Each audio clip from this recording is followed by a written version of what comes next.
Hello दोस्तों, इस video में आपका स्वागत है। इसमें मैं आपको एक क्वेश्चन कराने वाला हूँ। इससे पहले भी मैंने एक वैल्यूएटेड का क्वेश्चन कराया था, ठीक है, जो कि काफ़ी लोगों को मदद कर गया, वो वाला काफ़ी बच्चों को क्या है उसको काफ़ी हेल्प मिली है उस क्वेश्चन से, जो मैंने आपको करवाया था वैल्यूएटेड का एक क्वेश्चन। ठीक है, आज एक क्वेश्चन और है जिसमें दिक्कत होती है बच्चों को, वो है ये वाला एक्सपेंडिचर का क्वेश्चन। यानी जिन क्वेश्चनों में सिर्फ दिक्कत होती है मैं उन्हीं क्वेश्चनों को यहाँ पे करा रहा हूँ, क्योंकि पूरी तरह से मैं क्वेश्चन ऑलरेडी करा चुका था। अगर आपको पता हो, जो हिंदी मीडियम वाले हैं उनके लिए ऑलरेडी मैंने नोट्स डाले हुए हैं प्रॉपर, ठीक है ना, विद आपके किसके साथ, थ्योरी के साथ, ठीक है ना। और इंग्लिश मीडियम वालों के लिए भी न्यूमेरिकल पोर्शन कराया हुआ है ऑलरेडी, ठीक है ना। मानता हूँ थोड़ी बहुत क्या है, क्लासेस जो है थ्योरी की पेंडिंग है उनकी, बट न्यूमेरिकल पोर्शन सारा कंप्लीट है। तो बात करते हैं यहाँ पे क्वेश्चन जो हमारा वो किस बेस पर हमें इसको सॉल्व करना है। तो क्वेश्चन में लिखा हुआ है द गवर्नमेंट एक्सपोर्ट गुड्स। देखो क्वेश्चन समझ लेते हैं। देखो एक्सपोर्ट हमें दिया हुआ है कितना, 60,000 रुपए। इम्पोर्ट की बात भी बताई हुई हमें कितना, 65,000 यानी 65,000। तो 60,000 का हमारा एक्सपोर्ट हो गया, 65,000 का हमारा इंपोर्ट हो गया। आगे लिखा हुआ है डोमेस्टिक फाइनल कंजम्पशन एक्सपेंडिचर, ये हमें कितना दिया हुआ, 5 लाख दिया हुआ, ठीक है। और इसमें एक और चीज लिखी हुई, there is no change in the stock of national capital. जो जो मेन लाइन है मैं आपको बता रहा हूं। देखो एक्सपोर्ट इंपोर्ट हमें मिल गया, डोमेस्टिक फाइनल कंजम्पशन एक्सपेंडिचर भी दे दिया, और एडिशन जो मैं बताया हुआ है वो बिल्कुल भी नहीं है, यानी no change in the stock of national capital. उसके अलावा हमें रिप्लेसमेंट इन्वेस्टमेंट दिया हुआ है 10,000 का। सब्सिडी में बोला हुआ है there is no subsidy, but उसके बावजूद प्रोड्यूसर को उसने बोला पे करना पड़ रहा है, ठीक है। कितना, एक्साइज ड्यूटी 5,000 का। एक्साइज ड्यूटी इसका मतलब ये इनडायरेक्ट टैक्स की बात कर रहा है, क्लियर। कह रहा है फैक्टर इनकम निकालो। क्या निकालना आपको, फैक्टर इनकम, जो कि आप जनरेट कर रहे हो किसमें, with in the domestic economy या डोमेस्टिक बाउंड्री। इसका मतलब डोमेस्टिक इनकम की बात कर रहा है कि डोमेस्टिक बाउंड्री के अंदर जो इनकम जनरेट होती है, डोमेस्टिक इनकम के अंदर, डोमेस्टिक बाउंड्री के अंदर या इकोनॉमी के अंदर जो इनकम जनरेट होती है उसे क्या कहते हैं, डोमेस्टिक क्या कहते हैं, इनकम कहते हैं, क्लियर। तो मैंने कहा ठीक है, हम अपना पहले क्या करेंगे, एक्सपेंडिचर मेथड का फॉर्मेट लगाएंगे, देखते हैं अप्लाई करते हैं इस पर। तो एक्सपेंडिचर मेथड का फॉर्मूला कहता है domestic product at market price आपको निकालना होता है, और आगे नेट लगाना है। ग्रॉस किससे पता चलता है, इससे। अगर कुछ ना लिखा हो तो ग्रॉस लिखा जाता है, बट अगर वो एडिशन या स्टॉक ऑफ कैपिटल में चेंज की बात करता है तो हमेशा नेट लगाना चाहिए, ये आपको पता होना चाहिए, ठीक है ना। जिसको नहीं पता वो क्वेश्चंस कर ले पहले सारे के सारे। मैं दोबारा बोल रहा हूँ, एक्सपेंडिचर मेथड साफ साफ कहता है अगर कुछ ना लिखा हो तो ग्रॉस वर्ड यूज किया जाता है, इसके फॉर्मेट के अकॉर्डिंग जो यूज होता है, ठीक है ना। बट अगर एडिशन वाला वर्ड है या स्टॉक ऑफ कैपिटल में चेंज की बात करता है तो हमेशा चेंज को नेट के हिसाब से देखा जाता है। किस हिसाब से देखा जाता है, नेट के हिसाब से। तो नेट लगाना पड़ता है, ये माइनर सी चीज है। और एक जैसे माइनर बोलूं तो दूसरा से ये भी बोल सकता हूँ एक बड़ी चीज भी हो जाएगी आपके लिए। एक तरफ से छोटी तो है ही, देखो कुछ भी नहीं है, चेंज बोलेगा नेट लगाना मुझे पता है, ठीक है ना। या एडिशन बोलेगा तो नेट एडिशन पढ़ा जाता है, तो नेट लगाया जाता है उसके लिए, ठीक है। अब बड़ी इसलिए बोल रहा हूँ क्योंकि इतनी सी गलती है, इसके ऊपर एक क्वेश्चन भी आया थी जहां तक मुझे ध्यान है, एक और बड़ा सा क्वेश्चन भी है। बच्चे उसमें यही गलती करते हैं, उस ग्रॉस के हिसाब से सॉल्व कर देते हैं, आंसर गलत हो जाता है। वहां पे addition to the stock of capital word दिया हुआ है क्वेश्चन में, तो एडिशन मतलब भी क्या पढ़ते हैं, नेट। तो जब भी एडिशन या चेंज बोलेगा तो नेट पढ़ना, बाकी अगर कुछ नहीं लिखा तो ग्रॉस, है ना। और जो दूसरा एक तरीका और होता है जिसमें हमें नेट और ग्रॉस लिखा हुआ रहता है सामने, फिर तो कुछ कर ही नहीं सकते, जो दिया है उसी को लिखेंगे, जो कैपिटल फॉर्मेशन के आगे लगता है ना। तो देखो मैं ये फॉर्मेट दे दिया, फॉर्मेट पढ़ते हैं क्या है। सबसे पहला आता है प्राइवेट फाइनल कंजम्पशन एक्सपेंडिचर। दूसरा आता है इसके अंदर गवर्नमेंट का final consumption expenditure.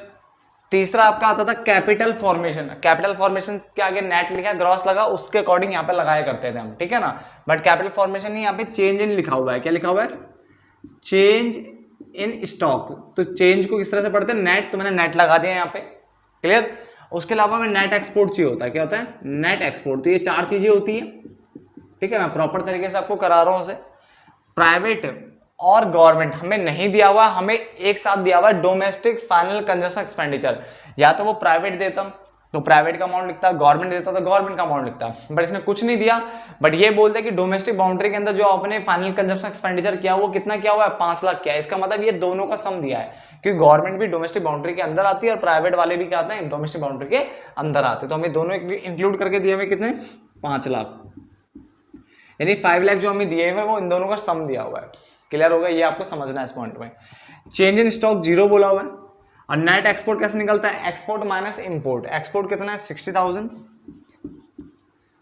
Minus import कितना है, 65,000।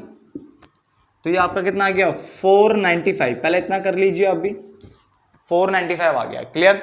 उसके बाद अब इसने क्या मुझसे पूछा है, फैक्टर इनकम निकाल लो जो कि डोमेस्टिक इकोनॉमी के अंदर आपने जनरेट किया है, तो उसको क्या बोलते हैं, उसको हम डोमेस्टिक इनकम ही बोलते हैं, जो डोमेस्टिक बाउंड्री के अंदर जनरेट होती है। तो डोमेस्टिक इनकम निकालना है, डोमेस्टिक प्रोडक्ट निकालना, आपकी मर्जी, लिख लो जो आपको सही लगे। अब जब कुछ नहीं कहता तो आपको पढ़ाया जाता है, टीचर्स पढ़ाते हैं कि आगे नेट लगा लेना चाहिए और पीछे क्या लगा लेना चाहिए, एफसी लगा लेना चाहिए, जब कुछ नहीं लिखा होता।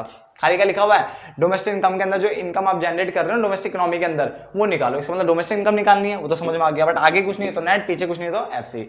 अब 495 मैंने लिख लिया। अब नेट से नेट बनाना है तो कोई चेंज नहीं होता, कुछ नहीं होगा।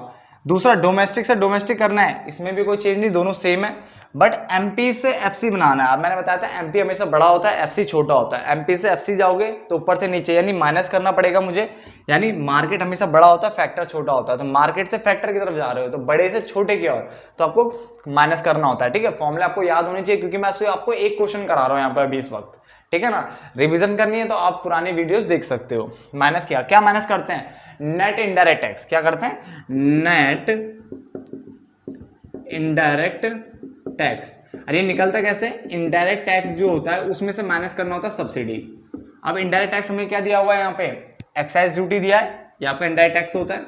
सब्सिडी क्या बोला था, 0, तो कितना आ गया 5000 आएगा, तो 5000 यहाँ से घटा लो, तो कितना आ गया आंसर, ये आपका आंसर आ गया 4,90,000। ठीक है ना। तो एक क्वेश्चन थोड़ा दिक्कत करता था, मैंने इसलिए आपको समझा दिया है, प्लीज इसको नोट डाउन कर लो।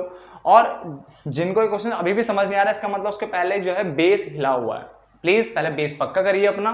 ठीक है, उसके बाद ये क्वेश्चन आपको अपने आप समझ में आ जाएगा कि किस तरह से किया हुआ है, क्योंकि कई बार क्या है बच्चे अटक जाते हैं इस क्वेश्चन में। तो यही आपकी फैक्टर इनकम है, क्या है, फैक्टर इनकम, जो कि आपने डोमेस्टिक बाउंड्री के अंदर इकोनॉमी के अंदर जनरेट किया है। जाने से पहले एक चीज और बताना भूल गया, आपको बता देता हूँ, रिप्लेसमेंट इन्वेस्टमेंट क्या होता है। देखो बहुत बच्चे कहते हैं भाई इन्वेस्टमेंट भी तो होता है इसका मतलब, तो बेटा वो इन्वेस्टमेंट अलग है, कैपिटल फॉर्मेशन वाली बात कर रहा है। बट ये रिप्लेसमेंट इन्वेस्टमेंट यहाँ पे डेप्रिसिएशन है। क्या है, डेप्रिसिएशन, यानी जो एसेट्स को रिप्लेस करने के लिए पैसा, ठीक है, लगाया गया है। तो हम यहाँ पे बात करेंगे जो रिप्लेसमेंट इन्वेस्टमेंट है, जो बच्चा इससे कंफ्यूज हो जाता है, ये आपका डेप्रिसिएशन है, ये आपका कैपिटल फॉर्मेशन नहीं है। ठीक है ना, कैपिटल फॉर्मेशन यहाँ पे दिया हुआ है कि यहाँ पे कैपिटल फॉर्मेशन कितना है, 0 है। No change in the stock of national capital, क्योंकि कैपिटल फॉर्मेशन का मैंने आपको नाम आपको याद होनी चाहिए। इसको डोमेस्टिक कैपिटल फॉर्मेशन बोलते हैं, आप इन्वेस्टमेंट बोल सकते हो, आप उसे क्या बोल सकते हो, change in stock of capital या addition to the stock of capital, इस टाइप की चीजें आप बोल सकते हो, ये रहा। बट जब इन्वेस्टमेंट होगा तो वहां बोला है, ठीक है ना। बट अगर रिप्लेसमेंट इन्वेस्टमेंट बोलता तो डेप्रिसिएशन होता, डेप्रिसिएशन का कोई रोल नहीं था, क्योंकि यहाँ पे नेट से नेट जाना था तो कोई पंगा नहीं हुआ। बट अगर ग्रॉस से नेट जाता या नेट से ग्रॉस जाता तो हम डेप्रिसिएशन का यूज जरूर करते। ठीक है, तो प्लीज हमारी वीडियो को लाइक जरूर करना, ठीक है, ऐसे मत भाग जाना। तो मिलते हैं फिर एक और नेक्स्ट क्वेश्चन में, जहां पे आपके लिए एक और अजीबोगरीब क्वेश्चन लेकर आऊंगा, जहां जहां दिक्कत होती है वही क्वेश्चन उठाऊंगा इस टाइम। ठीक है ना, क्योंकि बहुत पुराने क्वेश्चन ऑलरेडी हो चुके, बाकी सारे क्वेश्चन मैंने करे हैं, आप वीडियोस में जाके देख सकते हो प्लेलिस्ट के अंदर, इंग्लिश वाले इंग्लिश वाले में, हिंदी वाले हिंदी मीडियम जो बच्चे हिंदी वाली प्लेलिस्ट में जाकर के देख सकते हो। ठीक है ना, चलो तो फिर तब तक के लिए धन्यवाद दोस्तों।